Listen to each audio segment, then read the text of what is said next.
There's something terrifying about a memory that feels real, even when nobody else agrees it happened. I learned that the hard way in a small apartment in Bangalore, where my life had become so routine, I barely noticed how empty it had gotten. I worked from home in IT. My wife Neha was a rising lawyer who left before sunrise and came home after dark, and between deadlines, traffic, and exhaustion, we had slowly turned into two strangers who knew each other's schedules better than each other's thoughts.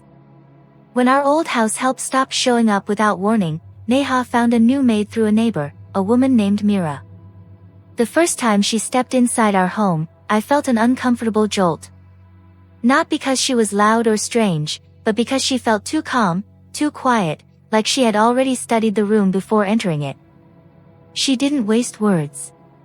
She moved through the apartment with the kind of confidence that made silence feel intentional. And because I was lonely, because my marriage had become dry and mechanical, I made the first bad choice. It didn't happen all at once.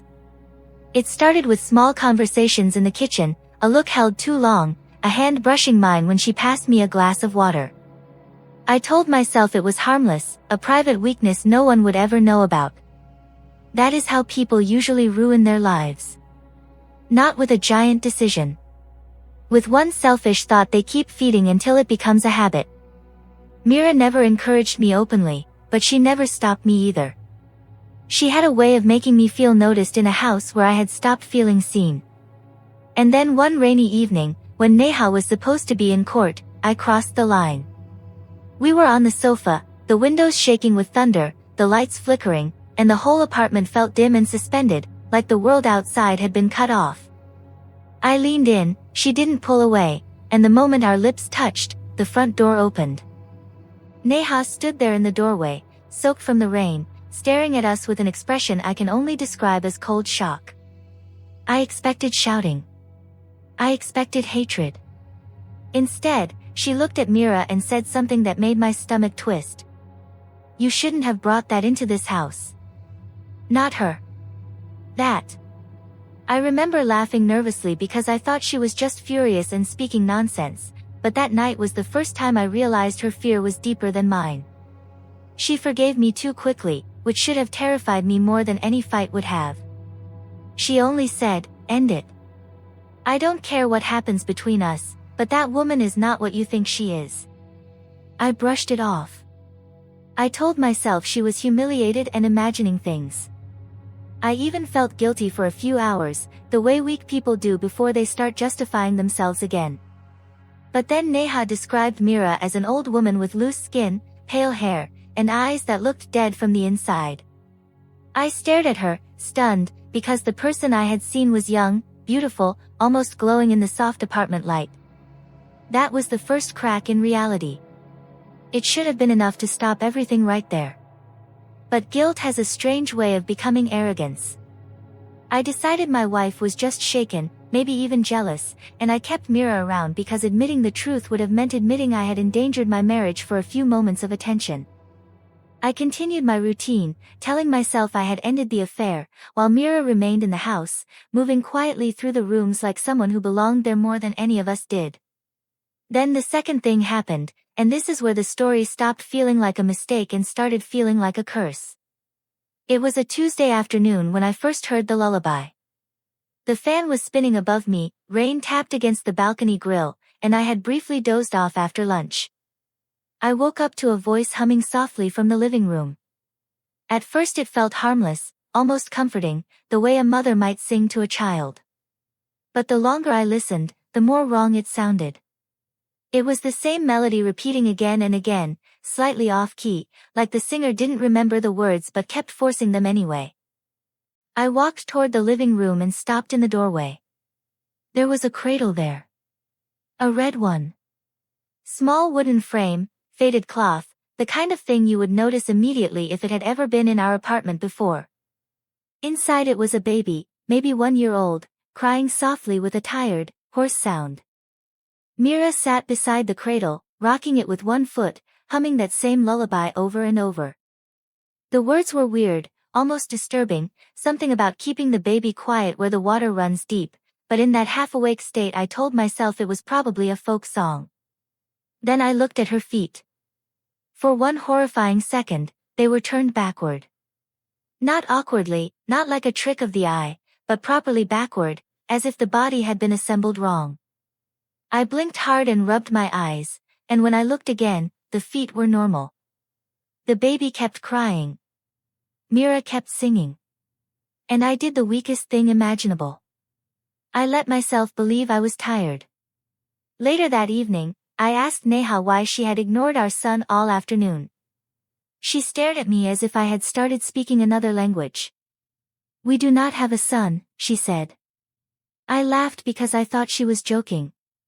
Then I pointed to the cradle, to the blankets, to the bottle on the table, to the diaper bag near the couch, all the little objects my brain had already accepted as ordinary. Her face changed. Not into anger. Into fear. "What is his name?" she asked me. I opened my mouth and couldn't answer. "When was he born?" "Nothing." "What does he look like?" Silence. My mind went completely blank, and that blankness was more frightening than any answer could have been. Because I knew he existed. I felt that with absolute certainty. But I could not remember a single detail about him. Neha stepped back from me like I was the one losing my mind. She told me she had checked her phone and found no record of any child-related appointments, no photos, no messages, no birth certificate, nothing. She said Mira had taken leave that day and sent a WhatsApp message from a number she didn't recognize. I tried to argue, tried to tell her Mira was in our house that very moment, rocking the baby. But when I ran to the living room, the cradle was empty. No child. No Mira. No lullaby. Only the fan turning above a room that suddenly felt colder than it should have been. That night Neha locked herself in the spare bedroom and cried behind the door while I sat alone on the sofa, trying to piece together my own life like broken glass. I checked my phone, my call logs, my messages, my contacts. Nothing. No Mira saved anywhere. No evidence I had ever called her. I even searched through old photos, hoping to find one accidental background image, one glimpse, one proof that would make my wife seem foolish. But there was nothing. And the absence of proof did not make me feel relieved. It made me feel hunted. Because the mind can forget details, yes, but it does not usually erase entire people unless something deeper is happening. I stayed awake until dawn, and as the apartment went silent, I realized something dreadful. The baby in the cradle had not felt like a stranger. He had felt like someone I was supposed to protect, someone I was responsible for, and the shame of that feeling was so strong it made me physically sick. I began to understand that what scared me wasn't that Neha was wrong. It was that some part of me was terrified she might be right. The third night is the one I still cannot explain without feeling my skin go cold. Neha had already packed a bag and said she was leaving the house if I refused to get checked by a doctor. She said she had seen Mira the previous night crawling along the bedroom wall, moving in a way no human body should move, watching me sleep from the corner near the ceiling. I told her she was exhausted, that the case pressure at work was making her imagine things, but even as I said it, my voice sounded thin and fake. She snapped back at me with a look I had never seen before. "There is something in this house," she said, "and if you stay here, it will destroy your mind before it destroys your body." Then she left with her luggage, and the apartment became so quiet that every sound felt loaded. Around midnight, I heard the lullaby again, this time from the living room. Slow. Close. Real. I stood in the hallway, not moving, every muscle locked, and I saw her sitting beside the cradle that wasn't there a moment ago. She looked different this time. Not young. Not beautiful. Her face was sagging, her skin pale and papery, her hair thin and white like dust. She turned her head toward me and smiled in a way that did not reach her eyes. "You remembered enough to be afraid," she said softly. I could not breathe. Then I noticed something else in the reflection of the balcony glass behind her. There was a cradle there, yes, but inside it was not a baby. It was a soaked, motionless bundle too small to name. The air in the room changed instantly, as if the apartment had inhaled. Then, In a flash that felt like a knife sliding into my skull, I remembered water. A well. My hands grabbing. A child crying. A woman screaming. Not Mira. Someone older. Someone I had hidden from myself. And suddenly it made sense in the worst possible way. Mira had not entered my life by chance. She had been there before. Years ago, before I moved into this apartment, before Neha, before this version of my life. She had been our maid in another building, and the stories people whispered about her were true in the ugliest way possible. She had come back because I had once been involved in that night too. Not as a stranger. Not as a witness. As someone who had looked away when I should have acted. My mind had buried it so completely that it rebuilt my whole life around the missing guilt, inventing a child, inventing tenderness, inventing a domestic lie that was easier to survive than the original truth. I stumbled toward the door, gasping, and when I looked back, the room was empty again. No Mira. No cradle. Just the red cloth folded neatly on the floor like a used shroud. The next morning, Neha came back because she said she had forgotten her charger, and when she stepped inside, she froze at the threshold. The first thing she asked was, "Do you smell that?"